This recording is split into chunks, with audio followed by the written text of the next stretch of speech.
মার্কিন ইসরায়েলের টানা হামলায় কঠিন এক সময় পার করছে ইরানের নাগরিকরা।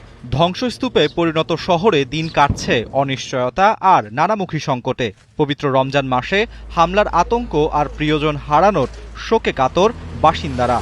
বিভিন্ন শহরে বিস্ফোরণের শব্দ শোনা যাচ্ছে। এমন পরিস্থিতিতে তারা চিন্তিত, সামনের দিনগুলোতে বাজারে নিত্য প্রয়োজনীয় পণ্য পাওয়া যাবে কিনা। দ্রব্যমূল্য বাড়া নিয়েও আছে শঙ্কা। ইসরায়েলের হামলায় ভালো নেই লেবাননও। খোলা আকাশের নিচে চরম অনিশ্চয়তার মধ্যে লেবানিজরা। একের পর এক হামলায় গৃহহীন অনেকে, কারো ঠাঁই হয়েছে রাস্তায়, কেউ কেউ আশ্রয় নিয়েছে স্কুলে।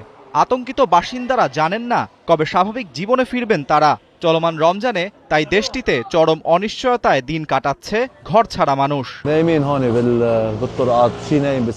ওরা আমাদের গৃহহীন করেছে। আমি জীবনে কখনো এভাবে মাটিতে ঘুমাইনি। আমাকে এভাবে ঘুমাতে বাধ্য করা হয়েছে। কেউ প্রয়োজনীয় সামগ্রীও আনতে পারেনি। এই পরিস্থিতি কবে স্বাভাবিক হবে জানা নেই কারো।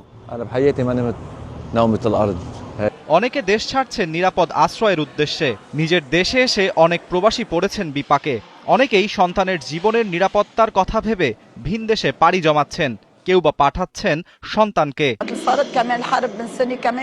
আমি সন্তানের ভবিষ্যৎ নিয়ে চিন্তিত ছিলাম। সে যুক্তরাষ্ট্রে পড়াশোনা করছে। যদি সে এখানে আটকে যায় তাহলে তার ভবিষ্যৎ অনিশ্চয়তায় পড়বে। এ কারণেই আমরা ভয় পেয়েছিলাম যে পরিস্থিতি আরো খারাপ হবে, আরো হামলা বাড়বে। তাই সন্তানকে দ্রুত বাহিরে পাঠিয়েছি।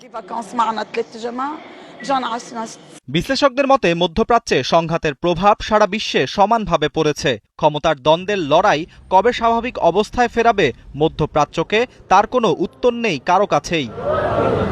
আরাফাত ইসলাম, ৭১।